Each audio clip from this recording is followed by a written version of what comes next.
Bueno, buenas tardes a todos. Gracias por estar una vez más en este seminario permanente.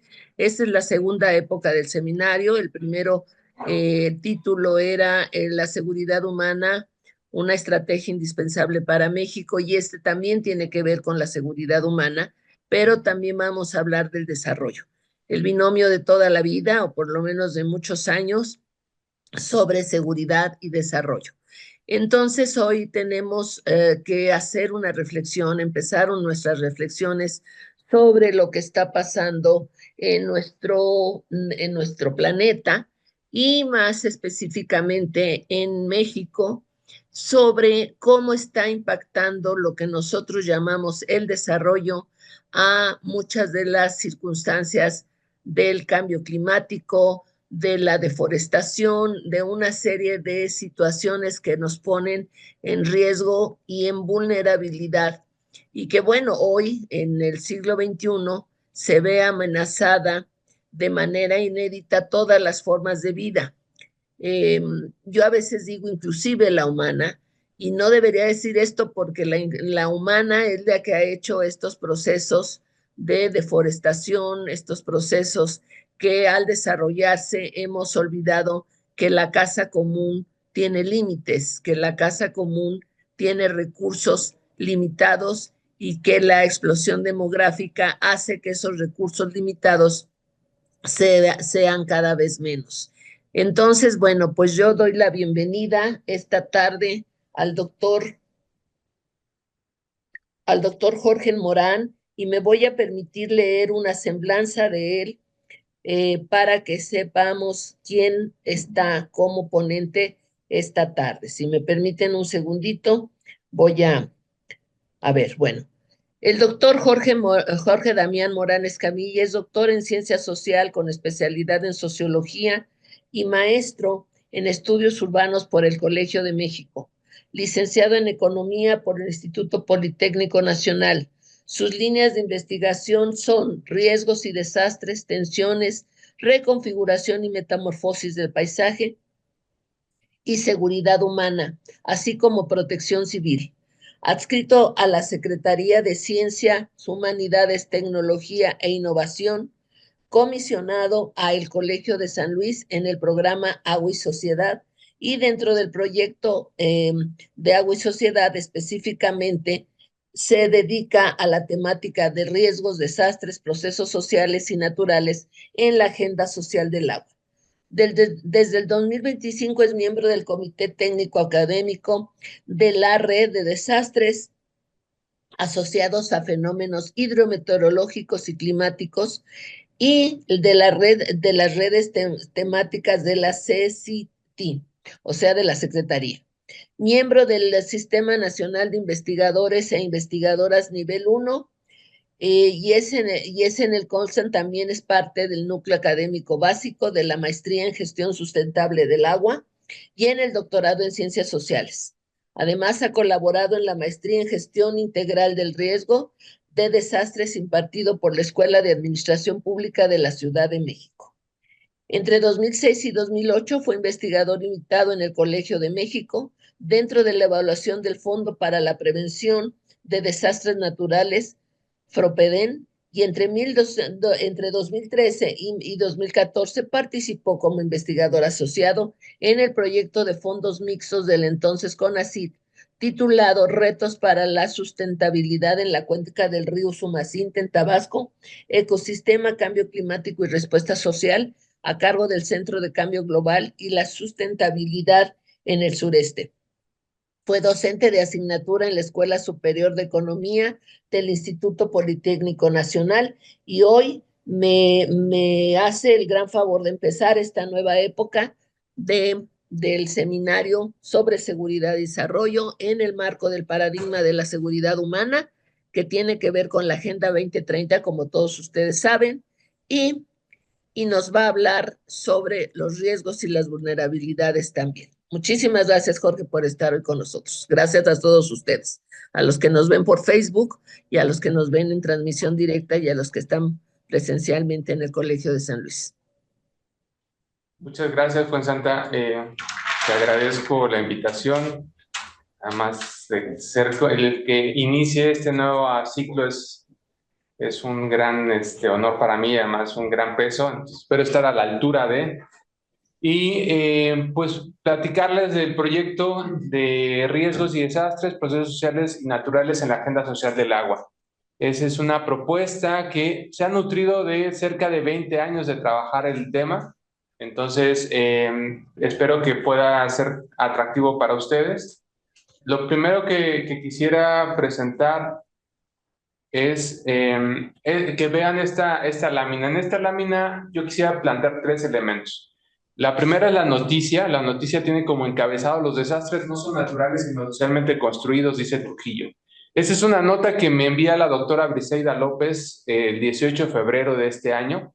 Y lo primero que le contesté fue que me parecía sorprendente que a 30 años del Diseño Internacional para la Reducción del Riesgo de Desastres siguiéramos hablando de los desastres naturales como que no son naturales, como si fuese una noticia, cuando llevamos cerca de 30 años discutiendo el tema de que los desastres no son naturales, ¿no? Entonces, me llama la atención porque a pesar de que se ha hecho un trabajo muy amplio, sobre todo en el sector académico, pero ya incluso en la Ley General de Protección Civil se habla de que los desastres no son naturales, sino socialmente construidos, o se reconoce de alguna manera, seguimos con ese talante de que los desastres son naturales. Entonces, por eso quería empezar esta plática con esa nota que finalmente tiene 15 días, 8 días, y seguimos con el tema, ¿no? Los siguientes elementos que quisiera que ustedes pusieran atención son a las viñetas.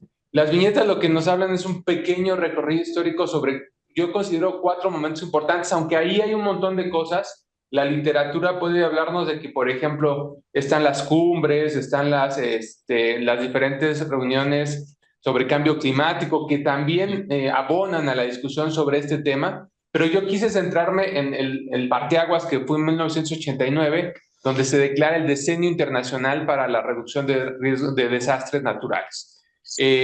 Y lo declararon de 1990 a 1999.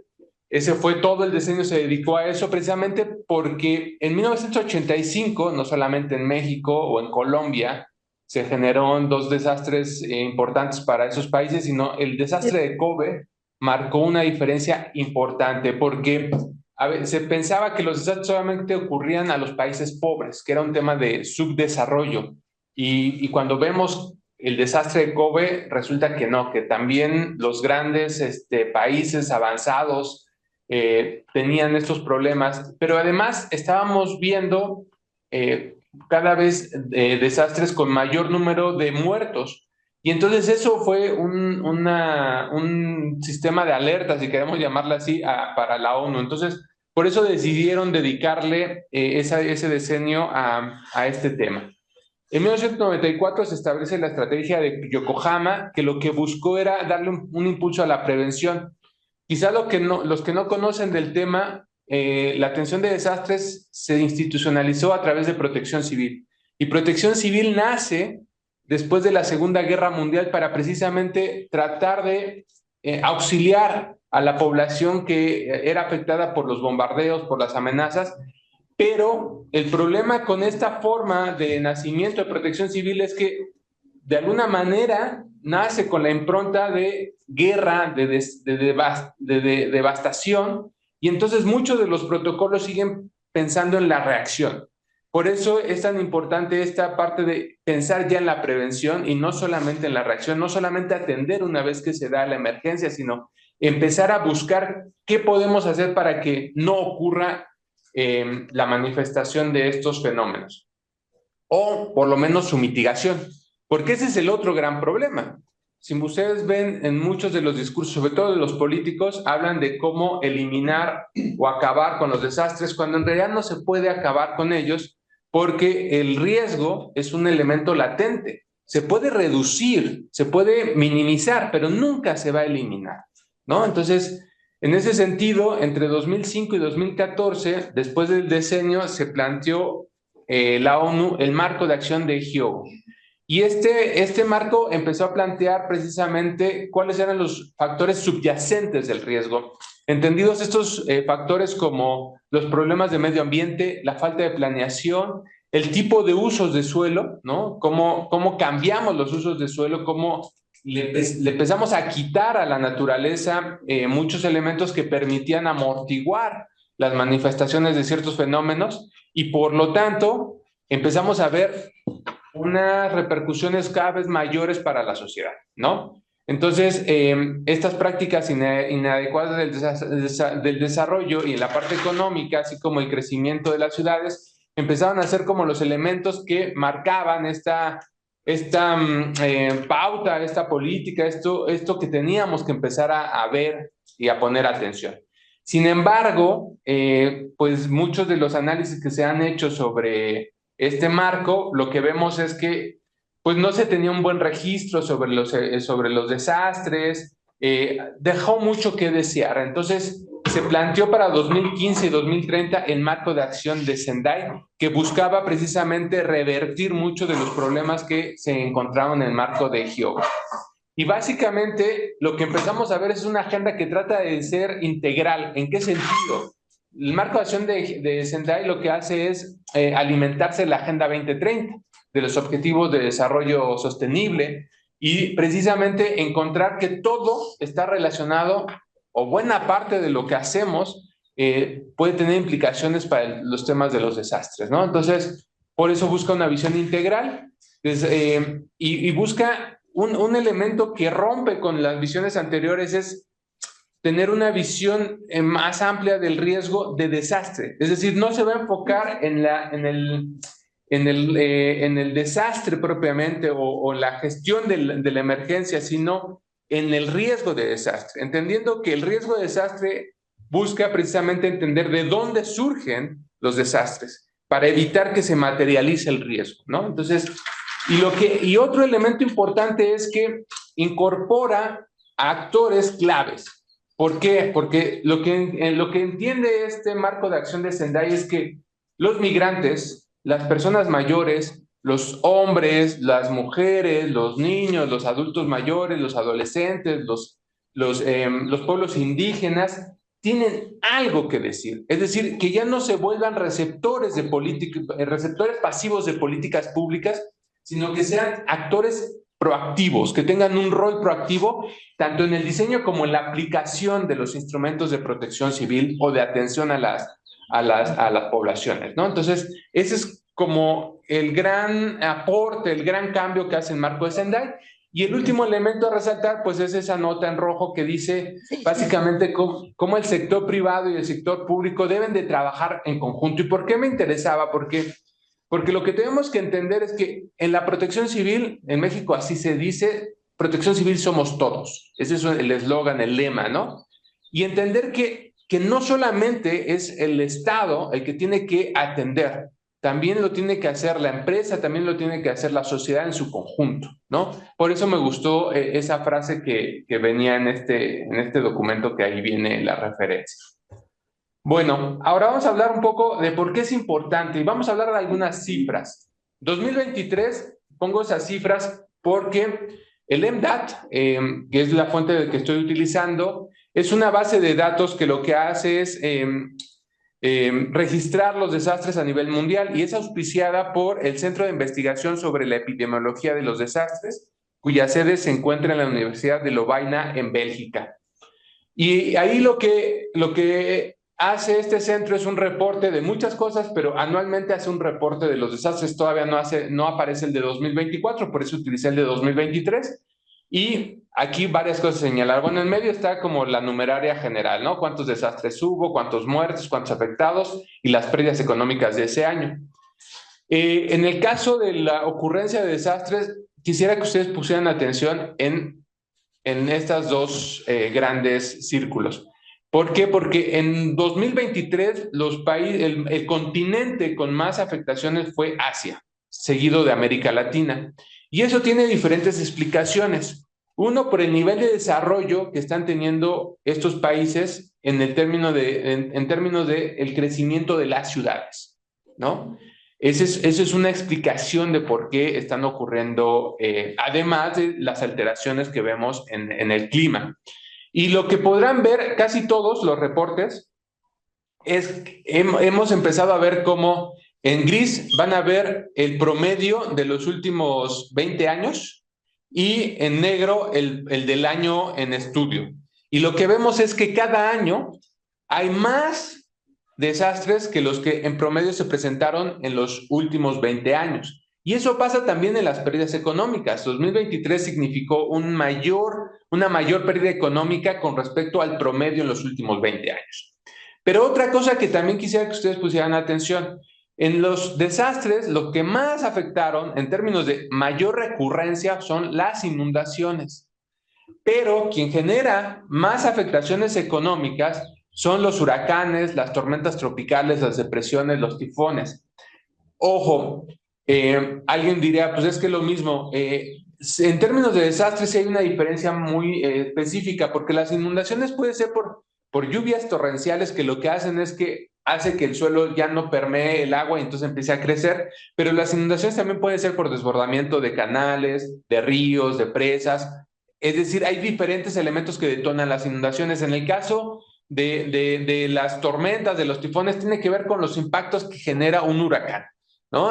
Entonces, esa es un poco la diferencia. Y podrán darse cuenta que además de los huracanes, que cada vez son más fuertes, cada vez hay más números, por lo menos en América Latina, cada vez vemos fenómenos con mayor intensidad y más recurrentes. También vemos que, por lo menos en 2023, el otro fenómeno natural que generó muchas pérdidas económicas fueron los sismos y el otro es la sequía, ¿no? Entonces, vean ahí cómo se está comportando. Ahora, los invito a que veamos esta otra diapositiva, porque aquí lo que ustedes van a ver, bueno, perdón, voy a regresar a esta, se me olvidó decirles algo. Vean, aquí donde ocurrió más fue en Asia, pero ¿dónde hubo más pérdidas económicas? En América Latina. América Latina, claro. ¿No? Entonces, también entender que el que ocurran más en un lugar no significan mayores impactos, ¿no? América Latina lo tiene por diferentes razones, mucho tiene que ver y muchos de los estudios lo que nos han planteado es también, como yo les decía, por ejemplo, pues la pobreza, pero también los cambios de uso de suelo que hacen que la naturaleza ya no tenga la capacidad de absorber ciertos fenómenos naturales. En fin, son muchos elementos los que entran en juego. Pero en el caso de esto, aquí lo que les invitaría a que vieran, como por ejemplo, en este caso, en el caso de las personas afectadas, es el único de los 4 indicadores que yo aquí les presento donde el promedio de los últimos 20 años es mayor al del año en cuestión de análisis. Ese es un tema que me pareció interesante porque pues este año, a pesar de lo que veíamos del número, a pesar de las pérdidas económicas, no generó tantas afectaciones. Otra cosa que quisiera que ustedes también observaran es el tema de cómo las sequías en este año fueron el segundo, bueno, en el promedio, perdón, no en este año, sino en el promedio de los 20 años, fue el segundo fenómeno con más afectaciones, ¿no? Y llama la atención porque las sequías, al igual que las temperaturas extremas como las olas de calor, es muy difícil de medir, de cuantificar, ¿no? Porque finalmente, ¿cómo cuantificas cuántas personas fueron afectadas por una sequía? Cuando de hecho la sequía es muy difícil de cuantificar o de medir. Y pasa lo mismo con las temperaturas extremas. Por ejemplo, cuando yo hacía mi tesis de licenciatura, de doctorado, las olas de calor generaron en Francia más muertes que el resto de fenómenos naturales que pudieron haber impactado a la nación. O en California, en un año la ola de calor generó más muertes que el conjunto de fenómenos geológicos que habían suscitado en California, ¿no? Entonces, vean como esas diferencias que puede ocurrir. Una cosa que no les comenté sobre esto es que me quise también que ustedes pudieran poner atención en un tema que no es menor, que se trata sobre el registro de los fenómenos. Aquí lo que ustedes están viendo es el registro de los grandes fenómenos, de los grandes desastres, de los que aparecen en la televisión, de los que a todo mundo les preocupa porque pueden, por ejemplo, un desastre puede cambiar un régimen político, puede derrocar a un gobierno. Por eso importa este tipo de fenómenos, además de, obviamente, la población afectada, pero lo que no vamos a ver son estos otros desastres que se llaman extensivos o microdesastres, que esos son los que más ocurren. O sea, estos que no aparecen en la televisión, estos que el gobierno no atiende, pero que son de manera recurrente y sistemática. Que cada año en San Luis, por ejemplo, hay una colonia que cada año se inunda. Pero, pues como son inundaciones que ya son recurrentes, frecuentes y que no son de 2 metros o de 1,5 metros, que afectan a colonias de escasos recursos, en general el gobierno no las atiende. Y entonces es la misma población la que asume los costos de resarcir los bienes que se pierden, ¿no? Entonces, quería hacer como ese énfasis porque aquí lo que estamos hablando solamente son de las grandes cifras, de lo que todo el mundo está viendo, pero de esos pequeños nadie da cuenta. Y ese es un problema, el subregistro que tenemos en estos términos, ¿no? Y el otro tiene que ver con que estos fenómenos, como yo les decía, si ustedes van revisando los reportes anuales, en un año las inundaciones son más importantes, pero en otros son las sequías, pero en otros son los sismos. No hay una tendencia porque son fenómenos de la naturaleza que realmente no podemos predecir de cuánto va a ser la magnitud o la intensidad, ¿no? En el caso de las muertes, bueno, en el 2023 igual es el año donde más muertes hay con respecto a los 20 años de estudio que reporta el informe. Y los sismos, en este caso, fueron los que más generaron muertes. Es natural, siempre los sismos, por el impacto, tienden a cobrar mayor número de muertes, ¿no? Pero les vuelvo a repetir, dependiendo del año, a veces no aparecen las inundaciones o las sequías, ¿no? Este es solamente como los 10 fenómenos que más afectaron a diferentes países, en términos de mortalidad, en términos de población afectada, en términos de pérdidas económicas. Y quisiera apuntar dos cosas. Uno, en los primeros de mortalidad y personas afectadas, la mayoría de los países son países en desarrollo o subdesarrollados.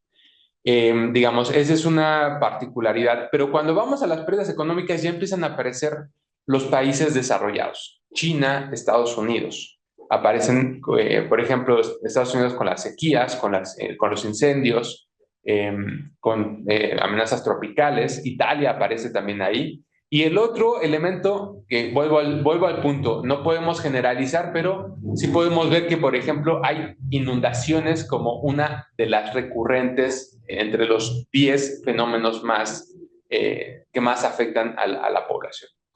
Bueno, eso es a nivel internacional. ¿Qué pasa en México? Bueno, esta fuente, que es una fuente que lleva registros precisamente sobre estadísticas de desastres, plantea que México en 2023 es el más vulnerable ante los desastres, otra vez mal llamados naturales, en la región.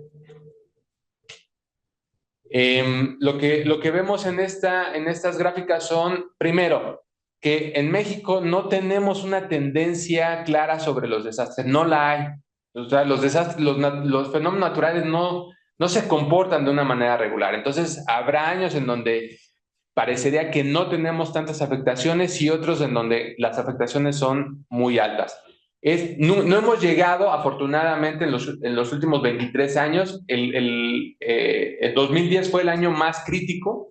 Estamos hablando que fue un año en donde, antes de que terminara el año, ya no se tenía, antes existía un fondo de prevención de desastres naturales y un fondo para atención de desastres naturales. El Fondo de Atención a Desastres Naturales, antes de que terminara el año, ya no tenía recursos por la cantidad de desastres que se presentaron en ese año. Entonces, tuvieron que generarse muchos mecanismos para poder atender las situaciones que se suscitarían o se podrían presentar. La experiencia que dejó el sismo del 85 era que era importante planear en términos financieros porque cuando tú tienes un gasto programado para una situación de normalidad, si queremos llamarla así, pues tú asignas 20 pesos a educación, 50 a salud, 100 a infraestructura, pero cuando hay un desastre, dicen, oigan, estos 50 que yo te había, ya no te los voy a poder dar porque necesitamos reconstruir, entonces vienen para acá, y a educación viene para acá, y a salud. Y entonces eso es una reasignación del presupuesto que genera problemas a la ciudadanía, pero también al ejercicio de gobierno, ¿no? Entonces, por eso también es importante tenerlos en cuenta. Vean que en la gráfica de círculo de Pi, en 2023, también son cifras de 2023, los fenómenos hidrometeorológicos ocupaban el 98% de los daños, de las pérdidas. En promedio se ocupan entre el 80 al 90, pero 90, en este caso fue 98%. Y llama la atención que en el 2023 no hay, o es muy poco, no alcanza a ser significativo, las pérdidas o las afectaciones por sismos, por fenómenos geológicos, ¿no? Mientras que en otros puede ser importante. Pero lo que muestra esa gráfica, si ustedes revisan a nivel internacional, lo que revisan en México, la tendencia es que el promedio es entre 80 y 90% de los costos de los desastres son por fenómenos hidrometeorológicos. Esa es una tendencia a nivel mundial. En el caso de la otra gráfica de Pi, lo que vemos aquí llama la atención que los fenómenos socioorganizativos ocuparon el 34% de las defunciones totales. ¿Cuáles son los fenómenos socioorganizativos? Son los accidentes de tráfico, los atentados terroristas, así se les denomina, los disturbios sociales, ¿no? Todos esos son fenómenos socioorganizativos. Y esto es algo que yo, en lo personal, es de las primeras veces que empiezo a ver como reportados. Casi siempre encuentro hidrometeorológicos, geológicos, químicos, y el socioorganizativo, si llega a aparecer, es bien chiquitito, es como en la de arriba, como la parte que tiene lo verde. Pero aquí cada vez podemos ver que hay más defunciones por ese tipo de fenómenos. Lamentablemente, la información siempre está muy anidada, muy condensada, y no logramos saber cómo específicamente a qué obedece, si es atentados terroristas, a tráficos, a accidentes de tráfico o a disturbios sociales, no sabemos. Solo sabemos que el dato está ahí, porque además el Senapred antes hacía un libro que era casi a veces de 200 páginas, ahora hace una síntesis que son de 10 páginas, 12 páginas. Entonces, la información cada vez es menos accesible en términos de su descomposición, ¿no? Y lo que vemos, una cosa que había sido importante era que las muertes cada vez se presumía que las muertes estaban disminuyendo, y lo que estamos viendo es que en el caso de México, por lo menos en los últimos 20 años, cada vez hay más defunciones, muertes por fenómenos, por desastres, ¿no? Porque aquí están tanto naturales como antropogénicos. Bueno, muchos paradigmas. Yo quisiera plantearles esto, y ya al final van a ver por qué estoy haciendo todo este recorrido. Primero, hay como 3 paradigmas que ustedes, si revisan la literatura, van a encontrar sobre el tema. Uno que sigue hablando de desastres naturales, y esto es porque la ingeniería, las ciencias físicas fueron los primeros que empezaron a interesarse por el tema y empezaron a darse cuenta que no eran castigo de Dios, que eran procesos de la naturaleza que estaban afectando a la sociedad, y por lo tanto había una forma científica de acercarse y entender los procesos de desastre. Y entonces por eso se quedó como esta idea de que los desastres eran naturales. Pero después del diseño internacional, sobre todo desde las ciencias sociales, se empezó a plantear que no, que en realidad los desastres eran socialmente construidos. ¿Por qué? Porque la naturaleza solamente es el detonante, pero quien genera las condiciones de vulnerabilidad ante la manifestación de la naturaleza, de los riesgos y las amenazas, es la sociedad. En la forma en cómo ocupas el territorio, en la forma en cómo desarrollas ciertas actividades en ciertos espacios donde no debería haber ciertas actividades, y entonces por eso se designa o se concibe que son socialmente construidos. Pero hay otra tercera vía a la que quiero suscribirme en esta presentación y invitarlos a que la pensemos así, que es que en realidad son socionaturales. Y yo le agregaría tecnológicos también. ¿Por qué? Porque ni son completamente naturales, ni son completamente socioconstruidos, sino es una combinación de ambos. Y en donde la tecnología está jugando un papel importante, porque cada vez vemos que estamos más supeditados a la tecnología. Y cuando nosotros cometemos un error y la tecnología no funciona bien, entonces eso detona ciertas condiciones de desastre, ¿no? ¿Por qué quiero llegar a eso? Porque lo que quiero llegar es de pasar de esta idea del riesgo como unidimensional a las amenazas múltiples. Lo que ustedes están viendo en estas diapositivas es regularmente cuando uno ve como qué hacer en caso de sismo, qué hacer en caso de inundación, en este otro caso es qué hacer en caso de un atentado terrorista.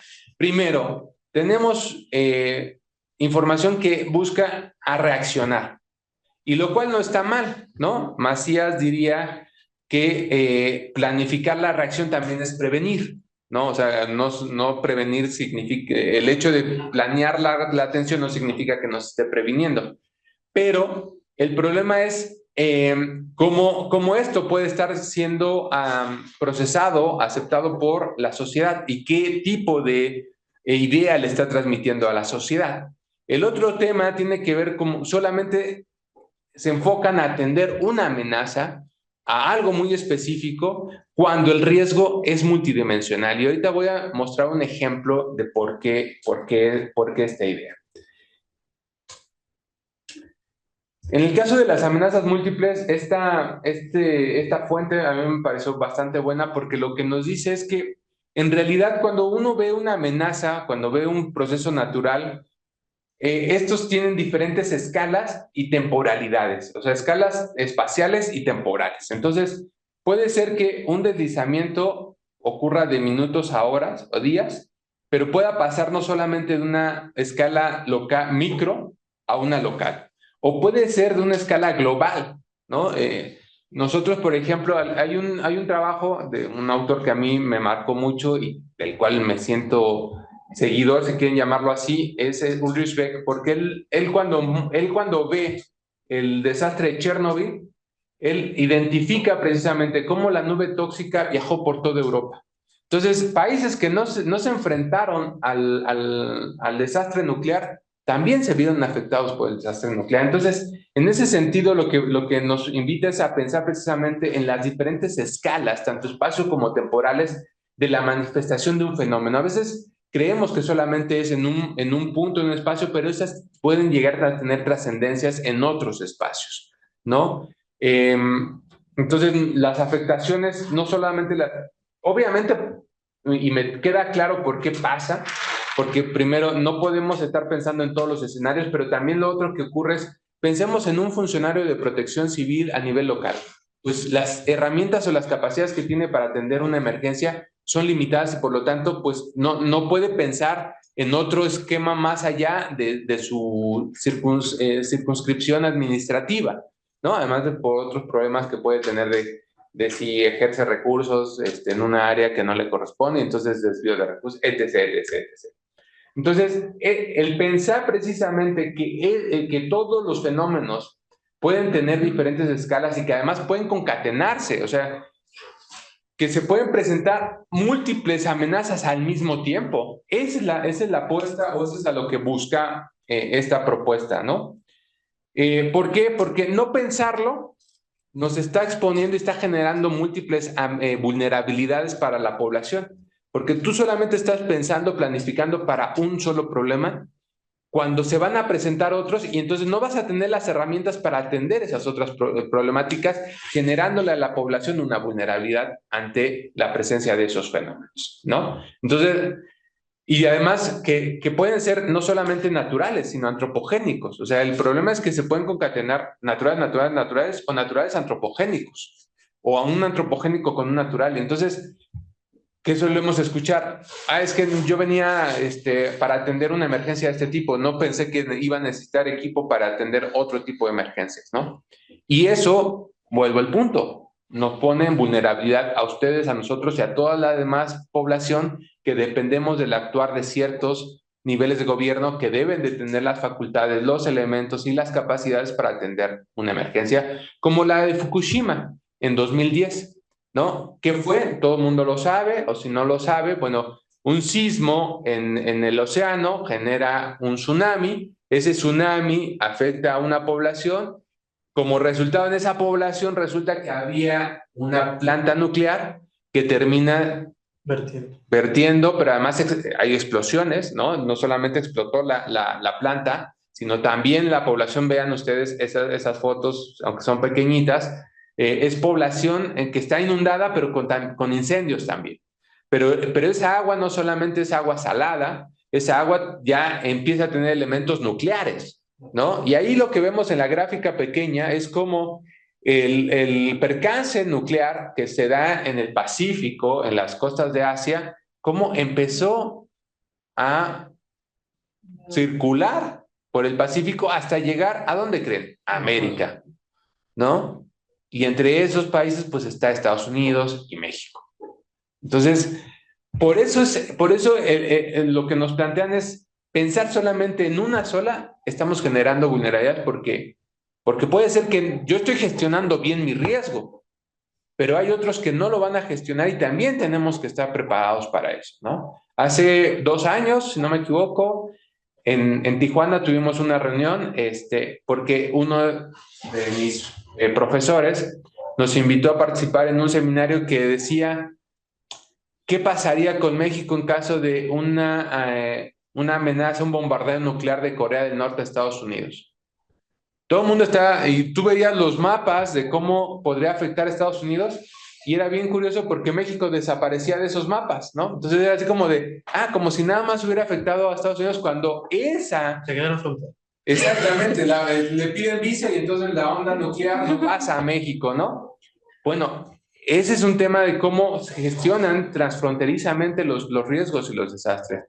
Alguna vez hablando con el de Protección Civil de Sonora, él decía, pues no tenemos comunicación con Estados Unidos, ¿no? O sea, nosotros gestionamos, pero si hay una inundación de aquel lado y se viene para acá, pues nosotros tratamos de ver. Entonces, empezaron a plantearse, la embajadora sabe muy bien de eso, se han empezado a generar y ya hay muchos protocolos de trabajo transfronterizo ante emergencias naturales, pero también de otro tipo, ¿no? El problema también tiene que ver que es un nivel tal de, no sé cómo llamarle, de secrecía, de complejidad, que tampoco es tan fácil tener este diálogo, ¿no? Cuando invitábamos a los de la Sedena, a los de Estados Unidos, no querían participar porque no pueden hablar de ciertas cosas. Incluso cuando ustedes no sé si lo sepan, pero en algún momento cuando López Obrador era jefe de gobierno de la Ciudad de México, declaró que el Atlas de riesgo de la Ciudad de México era un tema de seguridad nacional, porque en los Atlas aparecían los ductos de gas, las instalaciones estratégicas. Entonces, podían ser blanco de atentados terroristas. Y entonces, eso es la complejidad de trabajar estos temas, ¿no? O sea, todo el tiempo trabajamos con información parcial, porque no podemos tener la información total por el nivel. En una investigación que acabo de hacer, que espero próximo a concluir y entregar, yo me encontré con que la Sedena y la Marina tienen sistemas de información muy avanzados que van detectando minuto a minuto muchos de los fenómenos naturales que ocurren, y ahí es donde uno se pregunta, ¿y por qué pasó Otis, no? Cuando tienes este nivel de información, y ahí es donde ya la política pues echó a perder mucho del tema, ¿no? Procesos, agenda social del agua. Bueno, ¿por qué me interesaba o por qué planteé esto? Ustedes lo que van a ver aquí son notas de cómo un fenómeno se empieza a concatenar con otro, ¿no? O sea, por ejemplo, en este caso, es una ciudad que se empieza a deslizar 10 centímetros cada semana, ¿no? ¿Qué implicaciones tiene esto? ¿Qué medidas se pueden tomar? Porque probablemente lo que se están planteando ahí es cómo evitar, en caso de un tsunami, de un sismo, pero de cómo la Tierra se está desplazando es un fenómeno natural que está generando otro tipo, va a generar otro tipo de medidas, ¿no? De las que yo no sé si estén, en este caso es Palo Verde, en un condado de Los Ángeles, si las autoridades de Los Ángeles están planteando una alternativa para esa población o no, ¿no? Pero también tenemos esta otra, por ejemplo, cómo la extracción de agua en la Ciudad de México está generando algunos microsismos, ¿no? No sé si ustedes han escuchado, pero la Ciudad de México se ha estado afectando, sobre todo en la parte de Mixcoac, de Plateros, por pequeños microsismos, con fuente ahí mismo, ¿no? Y lo que han empezado a encontrar muchos investigadores es precisamente que la extracción de agua para abastecer de agua a la población está generando fenómenos geológicos. Bueno, en este caso, ahorita vamos a la subsidencia, pero en este está generando microsismos. Se ven vinculados a algunas fallas geológicas que están generando pequeñas vibraciones, pequeños movimientos de tierra que generan microsismos.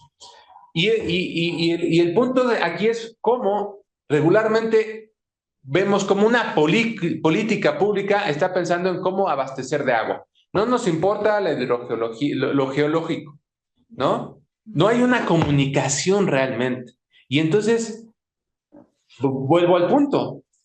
Atiendes un tema, pero generas otros problemas. Y eso es a lo que apuesta esta propuesta. Es decir, cómo nuestras acciones generan nuevos riesgos.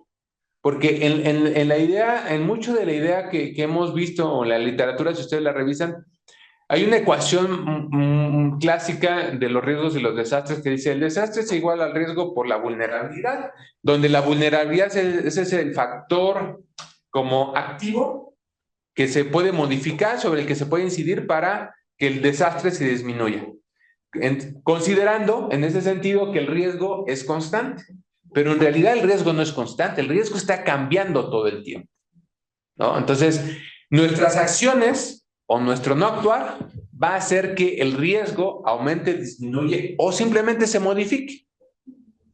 Y entonces creemos que solamente cambiando las condiciones de vulnerabilidad podemos incidir en el desastre cuando en realidad no podemos hacerlo. Porque el otro ecuación, que es el riesgo o la amenaza, algunos lo pueden utilizar como sinónimo, para referirse al sismo, a la inundación, al tsunami, este también es variable. Bueno, en el caso de San Luis Potosí, para aquellos que viven en San Luis, la extracción de agua, una de las principales causas de hundimiento en el estado, ¿no? Entonces, si ustedes de repente van caminando por una calle y ven estos desfases, ¿no? Puede ser un tema de hundimiento. En muchos casos, hundimiento en la Ciudad de México pasa mucho, hay muchos hundimientos.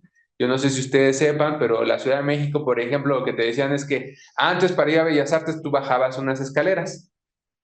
Por el nivel de hundimiento que está teniendo la Ciudad de México, ahora subes unas escaleras.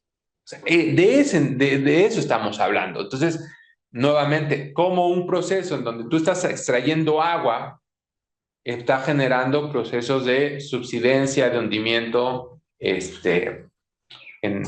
las ciudades, ¿no? Este era un videíto, sí se conectará. Perdón por la publicidad, pero es que además no se oye, ¿verdad? No se puede.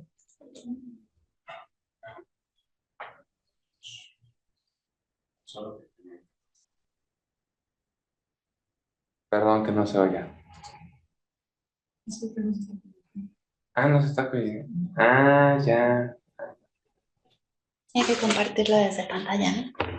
Sí, no, bueno, lo obviaremos el video.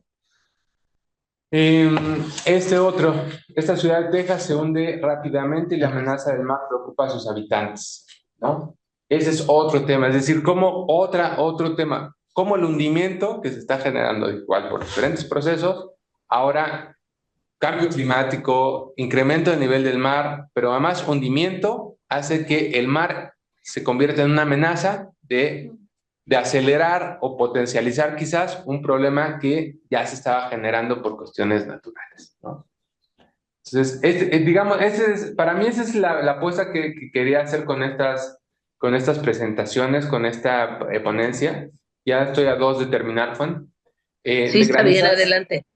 Adelante, Granizas, sí. adelante. Sí, sí, por Gracias. favor. Adelante, tómate el tiempo que necesites, por favor. Muchas gracias. Y en el caso por ejemplo, aquí granizadas y sequías ponen en crisis al campo, prevén escasez de alimentos, ¿no? Eso ya lo hemos visto. Y precisamente es un fenómeno natural.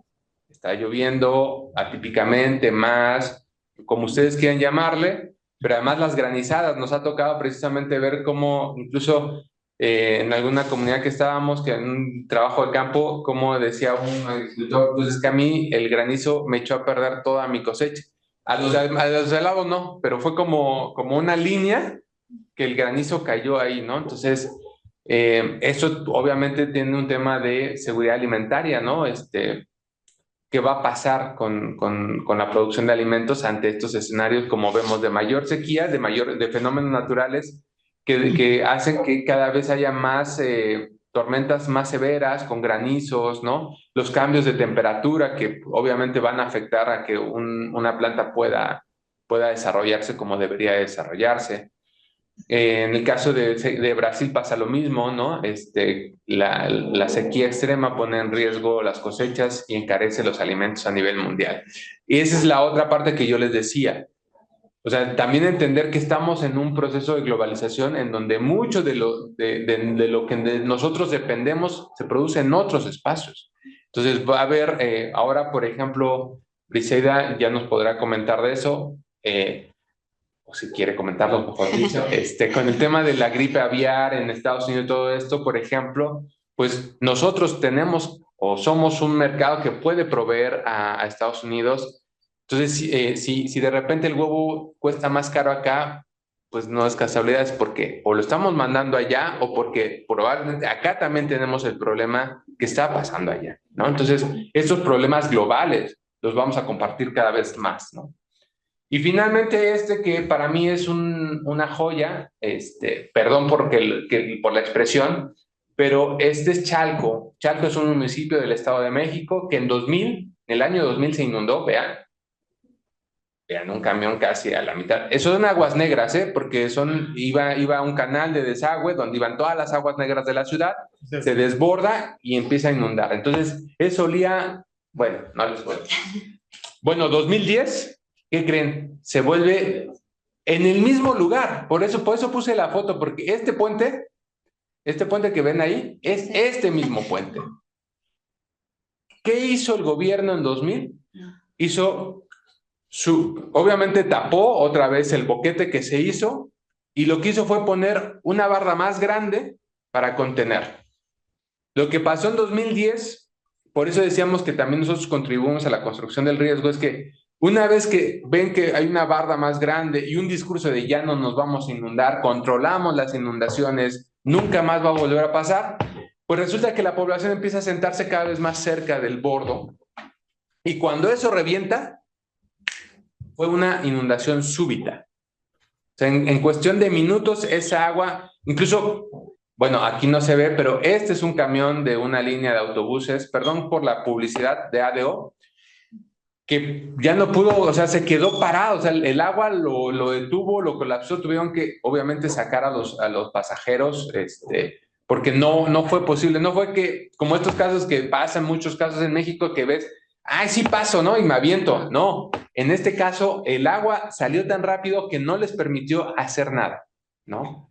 Entonces, estas son de las cosas donde vemos, por ejemplo, Chalco, hay otra nota, pero esta no la puse. Chalco es de los municipios que cada año se hunde más por estos procesos de extracción de agua, ¿no? Entonces se van combinando una serie de elementos que hacen que incluso Chalco era un municipio no regular, después lo regularizaron, pero son de los municipios con pobreza, ¿no? Entonces, son muchos elementos que te permiten explicar por qué el desastre no es natural, sino nosotros, los políticos, los gobiernos, contribuyen. Por eso, esto que les decía, El marco de Sendai marca cómo el Estado es responsable, todas las áreas del Estado, y nosotros también tenemos algo que hacer con respecto a los desastres para evitarlos, ¿no? Entonces, por eso la invitación es estudiar los procesos sociales y naturales que den pie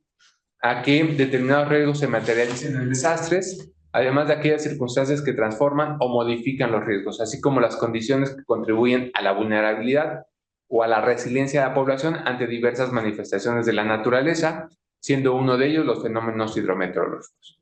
Además, es importante generar conocimientos sobre los procesos naturales y sociales, así como sus implicaciones para la sociedad en general, al igual que analizar los procesos que generan o transforman los riesgos de desastre. Y pues muchas gracias, pues, y gracias a ustedes por escuchar. No. Muchas gracias a ti, Jorge, doctor Morán, muchas gracias.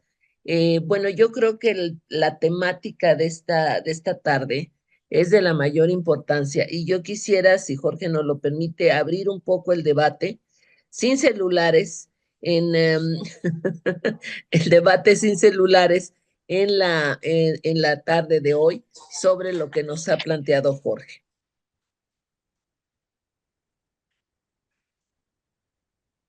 ¿Preguntas? Preguntas, comentarios. No sé si en Facebook hay. ¿No? ¿No? Bueno, ¿preguntas? ¿Comentarios?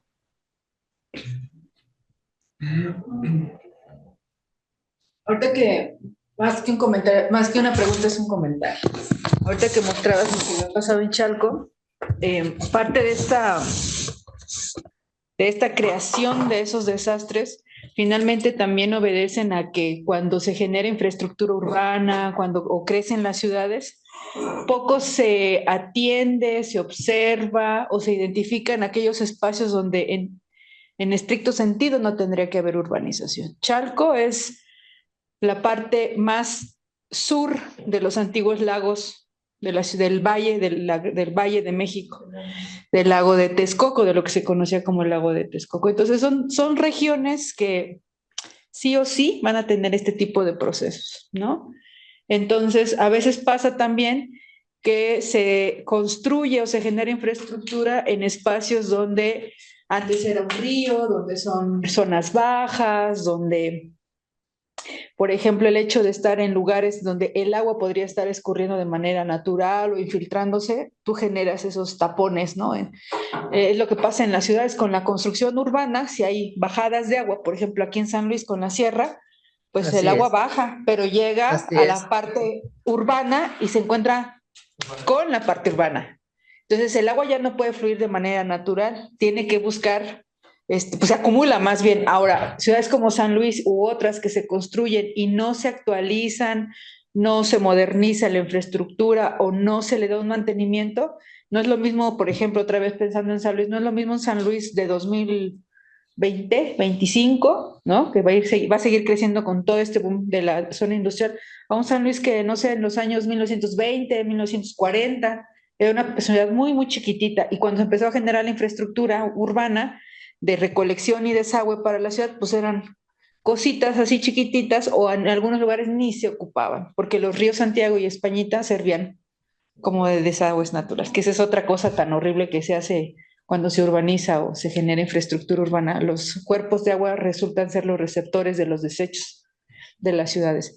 Entonces, sí, es muy triste ver escenas como las de Chalco, porque desafortunadamente va a seguir ocurriendo ese tipo de eventos, ¿no? Por una mala planeación, porque aunque se construya la cortina de ese bordote enorme, no va a ser o sea, no es una solución, digamos, para una ciudad o en este caso una población que sigue creciendo, ¿no? Y que sigue demandando espacio urbano y que no está planeada para contener ese tipo de fenómenos. Entonces, sí, este tipo de fenómenos o este tipo de eventos hidrometeorológicos siempre van a ser un riesgo para espacios urbanos donde no ha habido una planificación, y no de ahorita, o sea, de mucho tiempo, ¿no?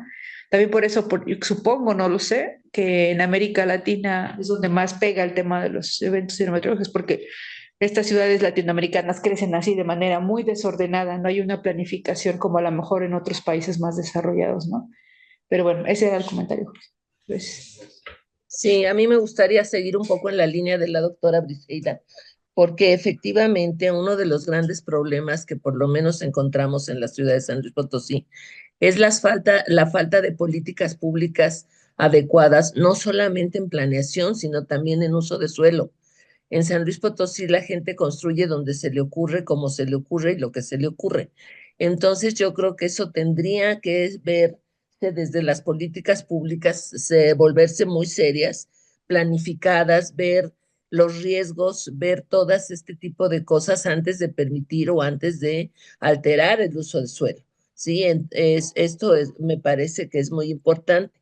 Y como dices tú que ahora, bueno, una de las propuestas de Sendai es que también los ciudadanos, digamos, no solamente las políticas públicas, sino solamente los gobiernos, tenemos un gran compromiso. Sí me parece que sigue habiendo una carencia de educación en esta materia a nivel, pues a nivel general, ¿no? Ustedes son porque son especialistas y aquí porque estamos haciendo una maestría en asuntos políticos y políticas públicas, pero sí yo creo que debería de haber una, un sesgo en la educación para que nosotros fuéramos más conscientes de lo que es, y no me refiero a los ejercicios, pues sí, a lo mejor está muy bien que algunos chicos desde los primeros años de la vida puedan hacer algo, pero yo creo que incluso un poco más grandes, un poco más conscientes, que seamos muy atentos a lo que podríamos hacer como individuos ya formados, como adultos, para mejorar nuestro entorno o para evitar que se empeore, ¿no? Ahí están las grandes cuestiones del Acuerdo Marco de Naciones Unidas sobre Cambio Climático, y yo sigo viendo que, por ejemplo, China sigue produciendo a todo lo que da y ni siquiera ya está creciendo al 15% como lo hacía durante muchos años en el pasado, pero sigue contaminando de manera importante, ¿no? O, por ejemplo, el cambio en los hábitos de consumo, ¿no? Se sabe perfectamente que el consumo de carne cada vez mayor pues está afectando mucho el campo en general a nivel global. Bien, comento sobre estos dos que dicen. Sí, A mí hay una cosa que me preocupa de lo primero que decía Briseida es precisamente que, por ejemplo, no solamente la población ha cambiado, el tamaño, sí, sí, ¿no? sí. Sino las actividades y la población. Es decir, una cosa que por eso es tan importante la visión, incluir a los migrantes dentro del proceso de gestión del riesgo, y ese es el transición que tendríamos que hacer, es gestión del riesgo y no protección civil. Porque lo primero que cuando yo voy a algún lado, y tú lo sabes, siempre veo salidas de emergencia, indicaciones, ¿no? ¿Por qué? Porque imaginen, bueno, los extranjeros que están con nosotros ahora, creo que entienden muy poco de las lógicas de los procesos naturales que se dan en San Luis. O sea, ustedes vienen de una isla donde la lluvia se da de una manera, el proceso, pero acá el fenómeno se manifiesta de otra manera, ¿no? Entonces, o sea, por eso es tan importante incluir la visión de un extranjero, primero para que se informe, pero también para que conozca los riesgos a los que se están enfrentando. Y la otra es que obviamente en sus países de origen tienen procesos de gestión diferentes que pueden mejorar y nutrir lo que tenemos nosotros, ¿no? Entonces, en ese sentido es una. Y la otra es un San Luis en donde antes era agricultura, ahora es industria. Entonces, esos procesos, esa sobreposición de procesos, te generan o te demandan respuestas diferentes. Por ejemplo, en Torreón, en Coahuila, en algún momento, con esta evaluación que decía Juan Santa, donde participé del POPREDEN, la zona industrial estaba conectada o tenía un vínculo muy fuerte con protección civil, porque en caso de explosión por zona industrial, había una reacción inmediata, había una coordinación, estaban los protocolos, no sé si en la práctica se daba, pero los protocolos estaban para que pudieran reaccionar protección civil con las unidades de protección civil de las empresas y no dejarle todo a protección civil. Aquí yo lo que he visto es que es cada quien rásquese como pueda. ¿no? Y ese es un riesgo y ese es un problema para la zona donde están, pero también para los trabajadores de la industria. Entonces, ese es un poco como ir dimensionando a lo que nos estamos enfrentando. Y en el caso de la participación que decía Fuen, yo lo sigo escribiendo, en el último libro que va a salir, lo sigo escribiendo, lo he escrito y lo seguiré diciendo, que para mí un problema es el régimen político que tenemos. Tenemos un régimen político en donde se utilizan prácticas clientelares, en donde el desastre sigue fungiendo como un mecanismo de cooptación para clientelas políticas, y mientras no podamos romper con eso, el ciudadano no va a ser ciudadano, seguirá siendo un cliente del gobierno en turno que le dé una dádiva para resarcir parte de los daños que le ocasionó un desastre natural. Por eso nadie quiere, por lo menos en la política, renunciar al adjetivo natural, porque es el mejor chivo expiatorio para decir yo no fui. Fue la naturaleza, es que este año fue atípico, es que fueron lluvias que rompieron con los históricos, ¿no? Entonces ahí nadie se hace responsable porque pues la culpa es de la naturaleza o si quieren llamarle de Dios que ahora nos castigó, pero no es propiamente mi quehacer como político o como alcalde o como gobernador lo que generó este desastre, ¿no? Y el otro elemento que me parece que tampoco propicia la participación o que la limita es la propia naturaleza de la protección civil, porque sigue siendo una instancia pensada como una función, como un mecanismo, como una operación castrense, donde hay que reaccionar, donde hay que replegar a la población, donde yo soy el que sé, tú no sabes, y no permite precisamente esa integración. Es en donde el ciudadano, que es el que conoce el territorio, que es el que conoce a sus vecinos, es el que marca la pauta y el gobierno, que es el que tiene las herramientas y ciertos conocimientos, se fusionan para hacer una gestión adecuada del desastre. Porque lo que vemos es que precisamente esta desarticulación y esta forma de atender produce más vulnerabilidades, ¿no? De repente, ponía yo el caso de Chalco, pero puedes escuchar muchos otros casos en donde las personas te dicen, es que esa obra no iba ahí, y todos lo sabemos, en la próxima lluvia va a generar lo mismo o va a ser peor, ¿no? ¿Por qué? Porque llega el ingeniero graduado en Harvard, en la Ciudad de México, y no conoce San Pedro de las Tunas, y no tiene ni idea de cómo es, o sea, ve los planos, ve la orografía y él deduce, pero no hay otros elementos. En las rutas de evacuación que se ponía para el Popocatépetl en los 90, cuando el Popoc estaba en actividad, los pobladores veían las rutas y decían, estás loco, si yo me voy por ahí, voy a ser el primero que me voy a morir, porque tú no tienes ni idea de cómo se mueve por acá esto. Entonces, esa desarticulación entre el científico social, el político público y la sociedad no han permitido gestionar el riesgo y perdón que lo diga así, pero creo que no lo van a seguir permitiendo mientras no rompamos estos mecanismos, uno, de la protección civil como un sistema policial en esa misma tesitura, en esa misma lógica, y donde el sistema político sigue pensando al ciudadano como un cliente, como alguien a quien hay que comprar, en lugar de hacerlo partícipe y tomar un rol más activo. ¿Sí? Es muy cierto. Nosotros en la carrera, en la ingeniería en Cuba, estudiamos este tema de los desastres naturales y me parece muy interesante el tema cuando usted define desastre socio-natural. O sea, nosotros ya desde la carrera no la llamábamos así porque somos puros ingenieros, o sea, no estudiamos ciencias sociales. Pero sin embargo, sí, nosotros definíamos que no era un desastre natural. O sea, quizás el término no estaba bien utilizado. ¿Por qué? Por lo siguiente, o sea, desde una perspectiva biológica, no se le podría llamar desastre natural porque es necesario que suceda para que se regenere el ambiente. Un ejemplo sencillo un ejemplo es este. Un huracán. Yo soy de una isla donde pasan muchos huracanes. Y usted lo estaba comentando anteriormente. Cuando suceden estos huracanes, sucede todo lo contrario a lo que nosotros pensamos, que es que se destruye, por ejemplo, un arrecife coralino. lo que hace es que se regenera. Un bosque se regenera. Ahora, el desastre es social. Y no es meramente, no se podría llamar desastre natural o social, como estaba diciendo el doctor, sino ambos. Porque, por ejemplo, en Cuba también se utiliza el término de que yo no fui, fue un desastre natural.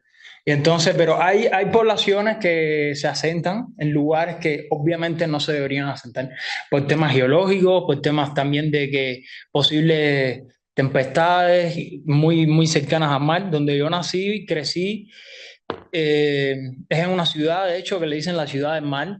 Y por supuesto hay barrios y hay personas que se asentan en lugares que cuando vienen los ciclones sus casas están destrozadas, pero nadie se ocupa de eso y nadie le dice, ok, ustedes no pueden estar acá porque no es lo mejor, ¿no? Y otra cosa es con respecto a mi investigación, y ahora hay un nuevo término a nivel internacional con respecto a refugiados climáticos. Yo investigo el tema de los refugiados y ahora le llaman refugiados climáticos a las personas que se han visto desplazadas por fenómenos naturales. Y ellos le llaman fenómeno natural y ya no un desastre natural. Y este término a mí me pareció, ahora cuando usted estaba presentando, yo dije, ¿por qué entonces ahora ACNUR, que es el alto comisionado de los refugiados, le llama fenómeno natural y no un desastre natural? O sea, sí es un fenómeno meteorológico que desplaza a personas, pero el desastre ellos lo ven como un desastre más bien social. Es todo lo que tengo. Ahí quisiera señalar, en estos que veía de desastres naturales, socialmente construidos y socionaturales, se me olvidó decir que son para mí, obviamente yo no he leído todo, no conozco todo, pero son para mí como los 3 paradigmas que están actualmente. O te vuelves naturalista, o te vuelves constructivista, o te vuelves ambos, porque detrás está precisamente todas las nociones teóricas, los supuestos teóricos, los elementos disciplinares, los elementos epistemológicos que te hacen construir esa realidad de una manera y explicarla, ¿no? Entonces, por eso, desde las áreas de física, ingeniería, les llamaban naturales porque lo vinculaban a un fenómeno natural, ¿no? Un fenómeno. Mientras que los sociólogos o las ciencias sociales, al hacerlo desde el constructivismo, ¿no? Desde la epistemología o el marco teórico del constructivismo, pues todo es construcción social, ¿no? Todo es... Entonces, en esta nueva idea de si es desplazado por fenómenos naturales, yo lo que supondría, la verdad es que tampoco lo sé, es que es otra perspectiva que está buscando desvincularse con lo natural, pero que de alguna manera reconoce en ese proceso la participación de la sociedad. O los efectos en una población. Existe una discusión internacional con respecto al término. Todavía incluso el alto comisionado no tiene un concepto que diga sí, es esto. Pero por el momento le llaman desplazados por fenómenos naturales o desplazados climáticos, le llaman así. Pero realmente no es por la naturaleza, sino porque ellos es que, por ejemplo, en las islas de acá, cerca de... en el Pacífico hay unas islas que les debo el nombre, disculpen. Hay personas que posiblemente ya esas islas se queden desprovistas de vida humana. Porque es que el nivel del mar va subiendo y una mínima tempestad en el mar o cerca de la isla es un desastre enorme que significa para su zona. Y pérdida monetaria, como usted estaba comentando también.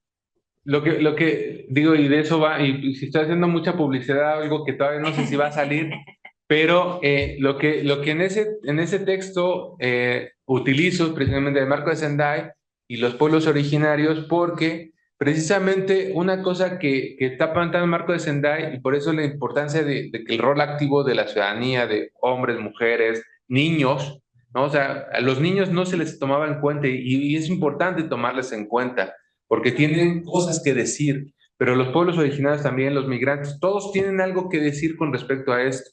Entonces, yo coincido contigo, precisamente el proceso natural, mientras que nosotros lo vemos en la ciudad como, ay, es que ya está lloviendo, a 20 metros de aquí, a 2 kilómetros, a 40, no sé, alguien se está beneficiando porque le está permitiendo que el agua tenga... Que la tierra tenga una nutriente, una humedad que le va a permitir. En Tabasco pasaba eso. Después de que el río Usumacinta se desbordaba, generaba nutrientes en la tierra que al otro año ellos tenían una gran producción porque ese proceso les permitía. Entonces, ese es el problema, que nos hemos distanciado de la naturaleza de una manera tal, una dicotomía en donde es ser humano naturaleza, cuando en realidad tendríamos que pensarlo.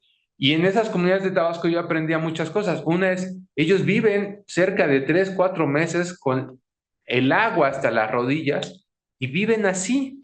Obviamente es agua de río, no son las aguas negras que vemos en Chalco, ¿no?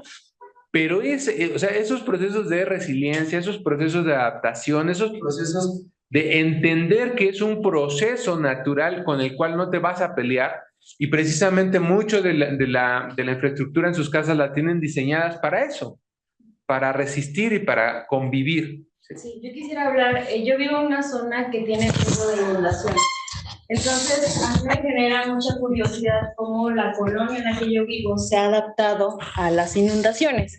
Básicamente en los negocios, en construir las casas o hacerles como escalones, porque bien saben que en temporada de lluvia, pues se inundan, ¿no? A pesar de que hay pérdidas materiales, a pesar de que hay pérdidas económicas en los negocios establecidos, la gente ya está adaptada.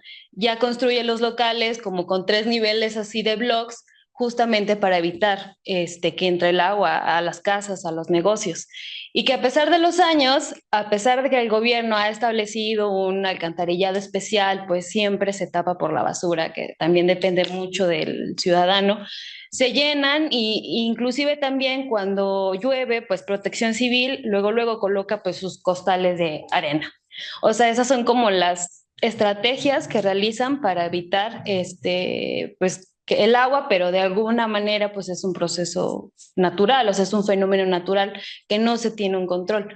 Pero me parece curioso esta adaptación de las personas y del crecimiento también que hay, pues es inevitable y se tienen que adaptar y tienen que buscar la manera de ser resilientes y pues vivir, ¿no? Porque pues tienen que ganar dinero, tienen que establecerse de sus centros de trabajo, ¿no? Entonces, sí, inclusive cuando llueve, la gente ya utiliza botas de lluvia porque sabe que se va a inundar las escuelas también, luego que llueve, a los niños los mandan a sus hogares porque se inunda.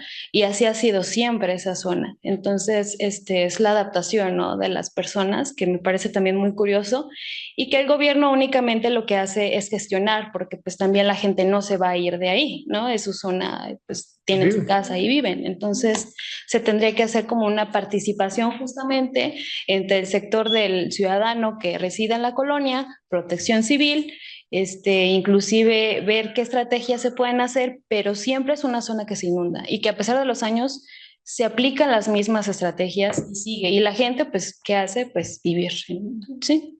Adaptarse.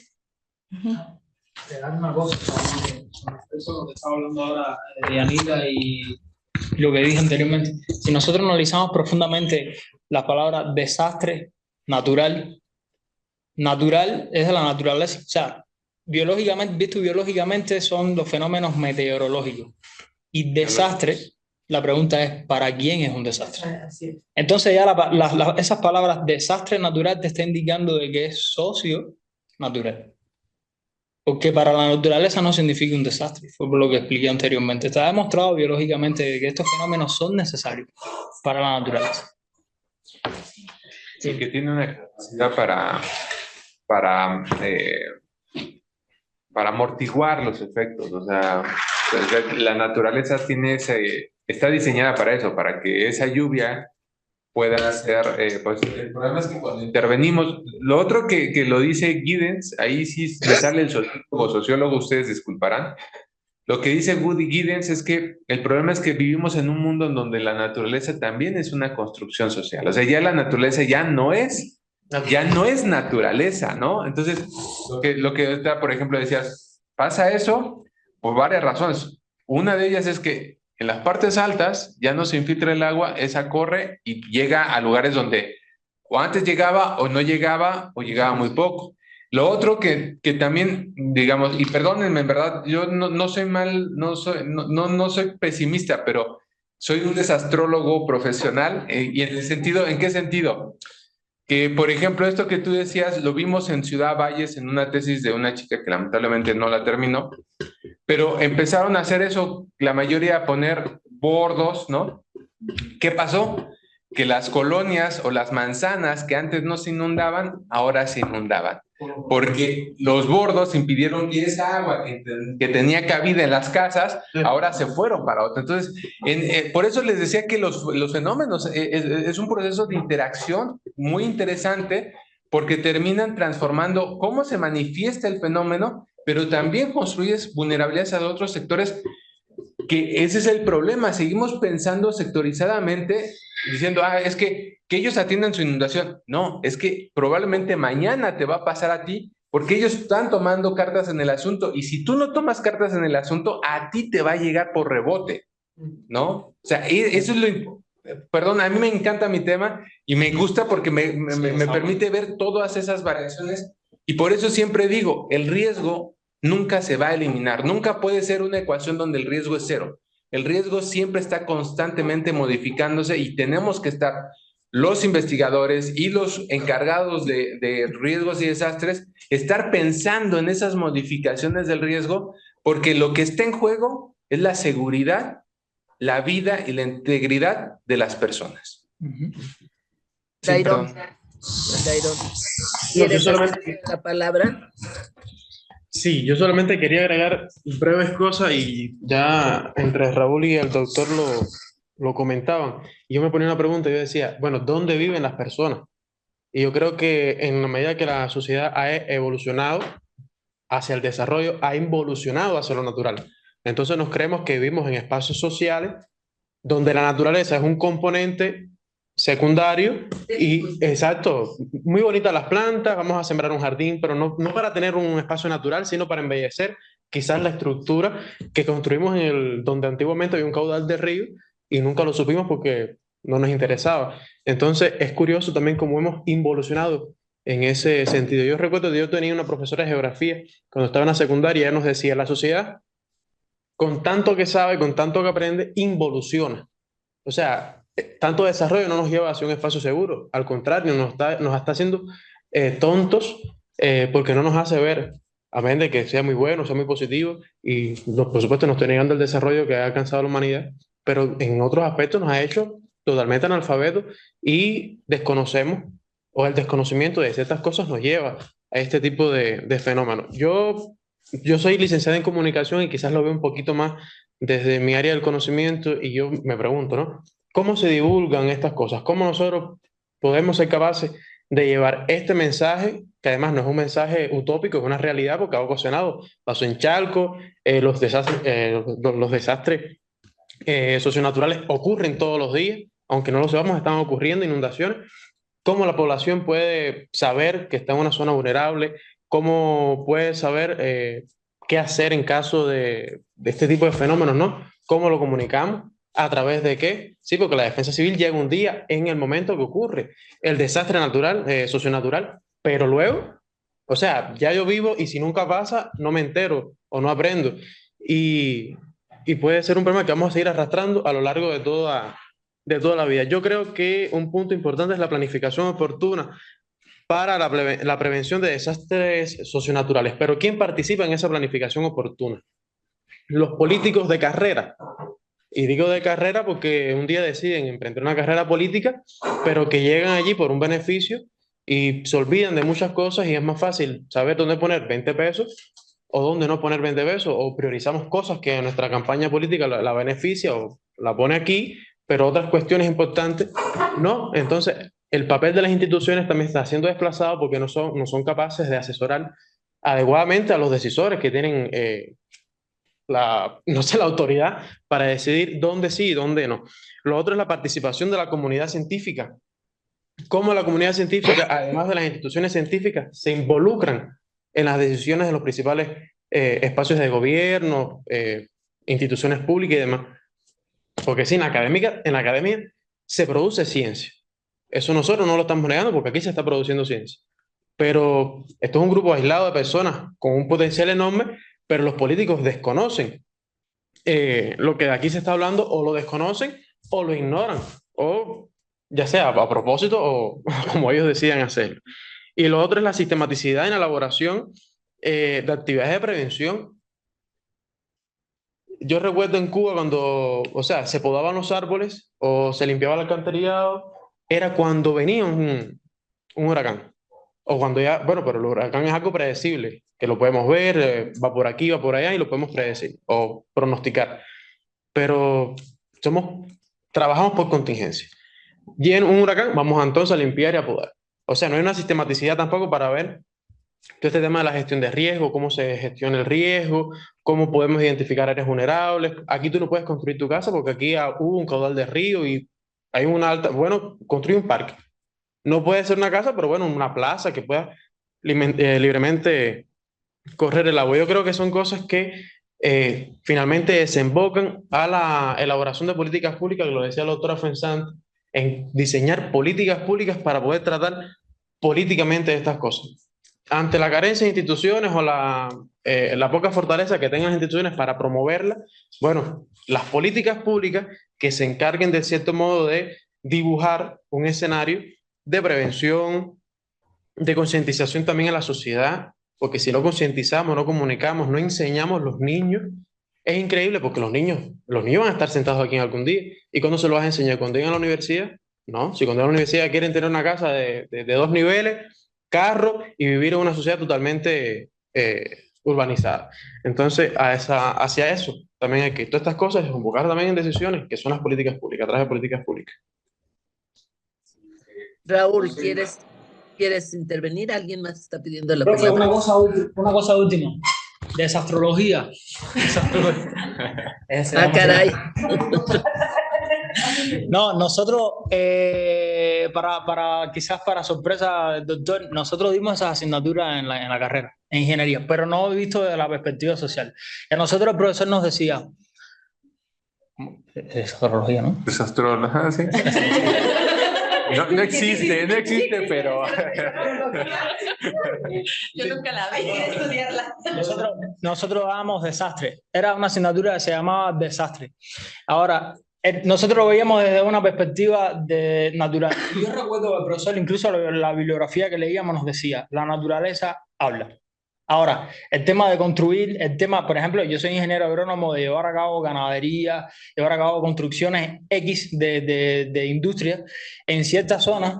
Por ejemplo, antes de eso, la industria de la construcción debe hacer análisis de suelo y cómo es que se comporta la naturaleza, no solamente en ese momento, sino décadas atrás. Un ejemplo de eso, mira, una cosa muy curiosa. En Malibú, California, hace poco hubo un incendio y fue un desastre para la sociedad. Pero los biólogos estaban celebrando el incendio. Les voy a decir por qué. Cerca del... Exacto, además que limpió, cerca de ahí de Malibú hay un bosque famoso en el mundo, no sé si ustedes lo conocen, que es de secuoya. La secuoya es un árbol gigantesco que crece muchísimos metros y la reproducción de la secuoya es muy, muy, muy lenta. Bueno, para sorpresa de todos ustedes, lo único que hace que la piña de la secuoya abra es el calor. Lo que quiere decir que biológicamente, ya sea, vamos a suponer, la evolución, evolutivamente esa zona se caracteriza por incendios, porque ahí hay secuoya y la secuoya, ¿cómo es que se reproduce? Así. Esa fórmula nosotros la estudiábamos en la carrera y nosotros pensábamos, ok, si aquí la naturaleza nos está hablando de esta forma, es que aquí van a ocurrir estas cosas. Es propio de que ocurran, porque si no, estos árboles no llevaron viviendo aquí 6.000 años. Y ahí está. Es lo mismo de que les decía yo de las inundaciones en la cuenca o en el Valle de México. O sea, eso, topográficamente hablando, es un espacio hundido, o tiene una depresión. Es una cuenca cerrada, no hay para dónde el agua que escurre de esas sierras salga al mar de manera directa, digamos. Entonces, pues todo lo que llueve es como una casualita, ahí se va a quedar.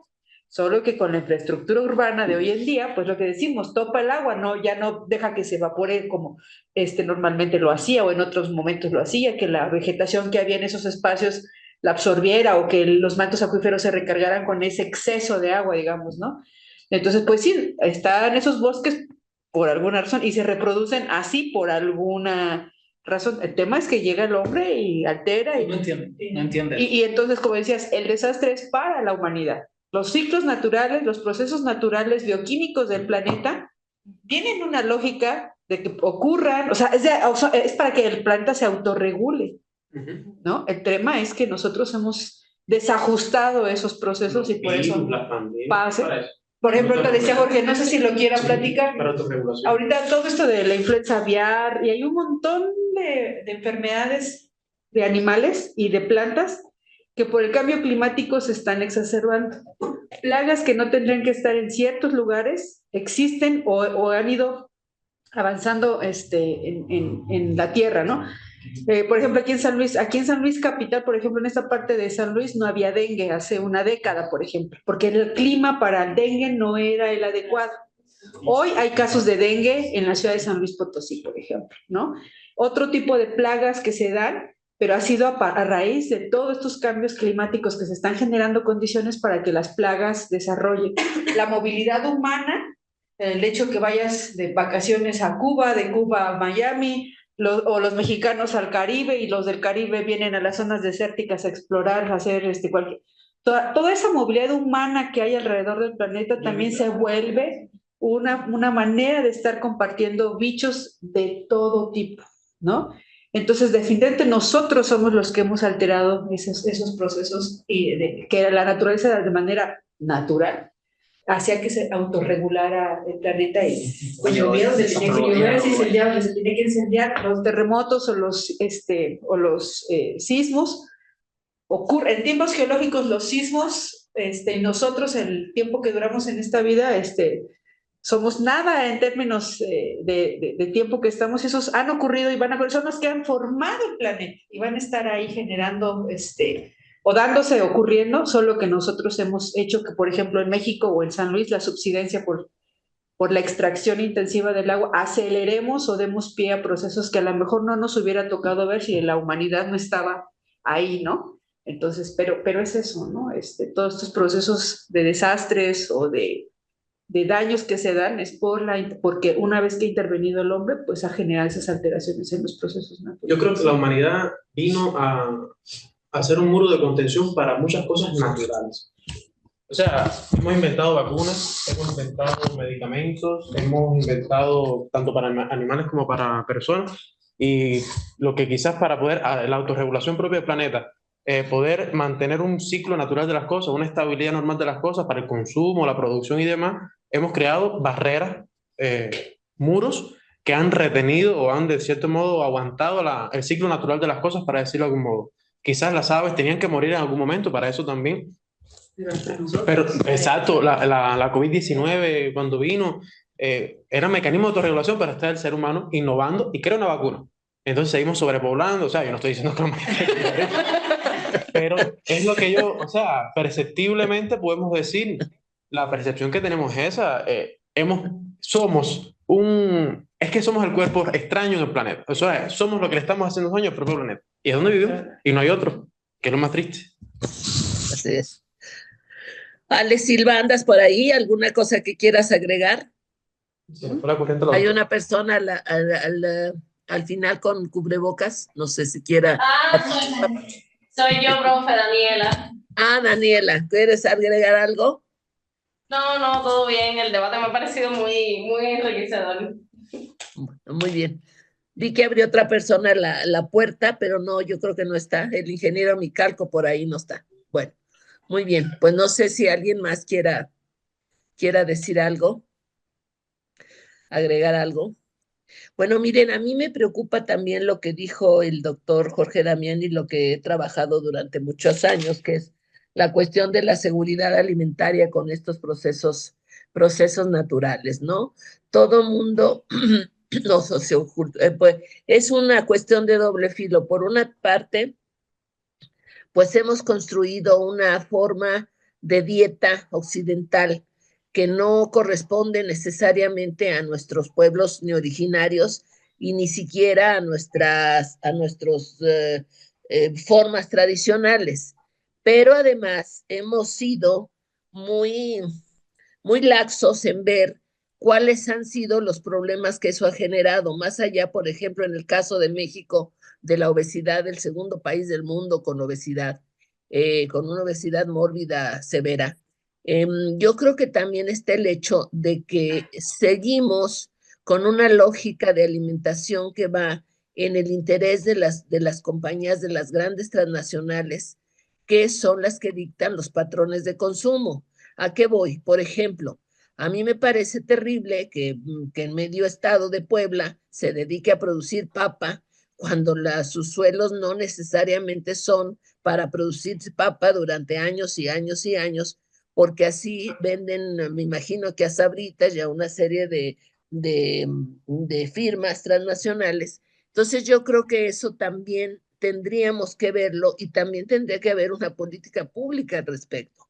Yo creo que sería muy adecuado, se habla mucho de soberanía alimentaria, de autonomía alimentaria, de seguridad alimentaria, pero ¿hasta dónde puede haber una seguridad alimentaria si nosotros estamos siguiendo necesariamente los patrones occidentales de consumo, que no necesariamente son los más seguros, ¿no? O que tienen un gran grado de inseguridad? No sé cómo lo ven ustedes. Pues es que ahí entran estos otros desastres que son los sanitarios, ¿no? Donde, pues como tú dices, digamos, ahí la diferencia, como lo pude vincular fue con el tema del agua, de los fenómenos hidrogeológicos, pero la pandemia pues nos deja esa apertura de pensar precisamente a los riesgos sanitarios, ¿no? Están también los otros. O sea, la verdad es que hemos creado un cóctel de riesgos bien interesantes. O sea, tenemos los químicos, tenemos con la amenaza nuclear, tenemos los naturales, obviamente los organizativos. Entonces, yo siempre pienso, ¿qué pasaría si se conjuntaran todos en uno solo? O sea, perdón que lo diga así, pero el mejor escenario era la pandemia, ¿no? Decíamos, y si ocurre una inundación, y si ocurre un terremoto como el del 85, y si, obviamente, uno lo piensa porque como investigador quiere conocer, obviamente sabes que eso va a generar muchos problemas, sobre todo para la población. Por eso yo decía, ¿no? Tenemos que tener consciente que estamos en nuestras manos, muchas veces está en juego la vida de las personas, ¿no? En algún momento, por ejemplo, de lo que decía Dayton, me acordaba de una entrevista que yo les hacía a la población en la Ciudad de México cuando estaba haciendo mi tesis de doctorado. Me decían, ¿y a dónde quiere que me vaya? ¿No? O sea, aquí donde, oiga, pero su casa se va a caer, ¿no? O sea, porque está dentro del padrón de que se va a caer, o sea, el siguiente sismo se viene abajo, ¿no? No me voy a otro lado, prefiero quedarme aquí, Entonces, ¿por qué? Porque todo lo tienen cerca, porque, o sea, hay un montón de factores que hay que considerar. O sea, uno podría pensar que la gente es ignorante, estúpida, tonta, pero en realidad hay un montón de factores a considerar. Ellos hablaban de todo esto de el capital, por ejemplo, social que tienen. O sea, mover un desplazamiento, una reubicación significa volver a empezar con gente que no conoces en un espacio que te va a quedar a 2 o 3 horas, que si antes tenías con quién dejar al niño, ahora ya no vas a poder dejarlo porque no conoces. Entonces, tiene muchas implicaciones. A veces parecería que es como muy literal, muy lineal la respuesta, pero en realidad tienes que pensar muy bien en todos los determinantes que hay detrás, ¿no? Yo quisiera opinar respecto al concepto de seguridad alimentaria. Dentro de la seguridad alimentaria pues están 4 dimensiones, me parece, y una de ellas es justamente la estabilidad. La estabilidad es muy difícil justo analizarla porque uno tiene que determinar periodos de tiempo, ¿no? Y cuando ocurren desastres naturales, conflictos bélicos, terrorismo, ¿no? Todos estos factores o vulnerabilidades a las cuales las familias o los mismos productores están, digamos, pues condicionados, altera su seguridad alimentaria, ¿no? Ya los convierte en inseguridad alimentaria o inclusive en una inestabilidad dentro del mismo concepto de seguridad alimentaria. A mí me pareció interesante lo que comentaba la doctora Fuensanta, pero en relación también la diferencia que hay entre un contexto rural a un urbano, ¿no? Eso también hay que ver las diferencias, que no va a ser lo mismo lo que va a sufrir, ¿no? Una comunidad rural a una que es urbana, y más en relación al tema de seguridad alimentaria, ¿no? Que yo tuve la oportunidad como de estudiarlo en una comunidad rural y ver cómo los productores pues tenían que crear estrategias de resiliencia ante fenómenos ecológicos ambientales, ¿no? Las sequías principalmente en el altiplano, y ver cómo al ver que estaban presentes estos fenómenos, que las granizadas, que era lo mismo que comentaba doctor, que llegaban de repente y que tiraban los cultivos, ¿no? Y por esa misma razón ya no era, digamos, provechoso cultivar, y es justo lo que provoca el desplazamiento y el abandono de estas comunidades que migran hacia los Estados Unidos. Se deja el campo, se deja de alguna forma esta autosuficiencia, al menos de agricultura de temporal, ¿no? Porque pues la agricultura que es intensiva, digo, sí, es intensiva o extensiva, de riego, sí, justamente, pues es diferente, ¿no? Entonces, es justo esta vulnerabilidad a la que está sometida. Creo que hasta el concepto de vulnerabilidad es toda una teoría, ¿no? Creo que se divide en ciertas fases, ¿no? Entonces también es muy complejo ver todos los factores que engloban, ¿no?, la seguridad alimentaria, o que coloca a una población en inseguridad alimentaria: factores ecológicos, ambientales, factores económicos, pobreza, marginaciones, y no va a ser lo mismo tampoco pues lo que va a sufrir la urbanidad o los efectos que va a tener en comparación de la ruralidad, ¿no? Que pierden esta autosuficiencia alimentaria, etcétera, ¿no? Así es muy diferente también eso, y que pues se altera la estabilidad, que es una de las dimensiones de seguridad alimentaria del concepto como tal, ¿no? Sí, un poco para abonar ese comentario. Hace ratito, no sé quién lo dijo, si fue Jorge o alguien más de los que están participando, creo que ahí se escucha. Decíamos esto, no es el riesgo, el desastre, la vulnerabilidad nunca va a ser igual en lo urbano que en las zonas más rurales. Nosotros, con un proyecto en el que participamos, trabajamos con pueblos originarios, y ellos están súper adaptados a muchas de las situaciones que en las zonas más urbanas pues es súper complicado. Yo te puedo decir, por ejemplo, la gente que, sobre todo los pueblos originarios, todavía tienen conocimiento para entender el clima, a pesar de que sea descompuesto y que está todo loco el clima. Ellos pueden identificar procesos de sequía o periodos de sequía que van a tener, y se adaptan, o se han adaptado y toman previsión para esa sequía.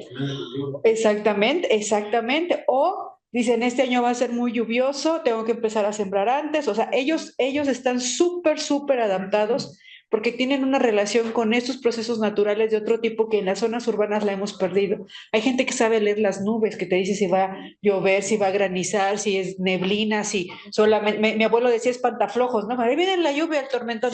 Es espantaflojos, o sea, no va a ser unas gotitas, aunque tú veas que el cielo se va a caer, ¿no? Por eso le decían espantaflojos. Entonces, sí es como esa pérdida de conocimiento que se ha tenido en las zonas más urbanas. Incluso en esos espacios, también el tema de la alimentación es súper distinta. En la pandemia se vio mucho, justo en estos espacios, independientemente que fueran pueblos originarios o no, tuvieron la capacidad de, digamos, autoabastecerse de alimentos o regular ese tipo de cosas, que en las ciudades era una locura, porque además de que estábamos encerrados, había carencia prácticamente de todo, y además muy caro, ¿no? Había escasez. Entonces, sí, de todo, ¿no? Por la misma pandemia. Entonces, sí, también esos procesos, el riesgo o la vulnerabilidad se vive diferente en estos espacios urbanos o rurales, o incluso cuando hay esas diferencias de conocimientos o de saberes. Me refiero al caso de los pueblos originarios o de comunidades que tienen esa tradición, digamos, de contacto con la naturaleza, les permite afrontar de otra manera esos riesgos, en este caso hidrometeorológicos. Como digo, son perfectos, son muy sabios en temas del conocimiento del clima, ¿no? Entonces, eso ayuda o genera también una diferencia. Jorge decía, hay muchos que tienen que decir, y yo creo que en ese caso con los pueblos originarios es muy interesante escuchar cómo ellos han hecho frente a ese tipo de situaciones, no ahorita, sino siempre. Hay pueblos originarios que incluso en México, que incluso se desplazaban según la temporada del año. En temporada de calor se iban a las cuevas, en temporada de frío bajaban a las zonas más cálidas, a los valles. O zonas inundables se iban a partes más altas porque sabían que en la planicie se iban a estar inundando. O sea, todo un conocimiento del clima que les permitía estar, o vivir o sobrevivir o adaptarse exactamente. Y acá en las ciudades, pues no, ya no tenemos esos conocimientos, ¿no? Entonces, aquí si tienes hambre, tienes que tener dinero para poder. En las zonas rurales hay gente que siembra su comida o tiene otra, o cría animales, ¿no? Y Entonces, exactamente, ¿no? Entonces, acá no, acá es todavía más complejo esa situación. Muy bien. Karen, no sé si quisieras decir algo, o como geógrafa que estás a punto de ser. A ver, Karen, ¿cómo ves todo esto?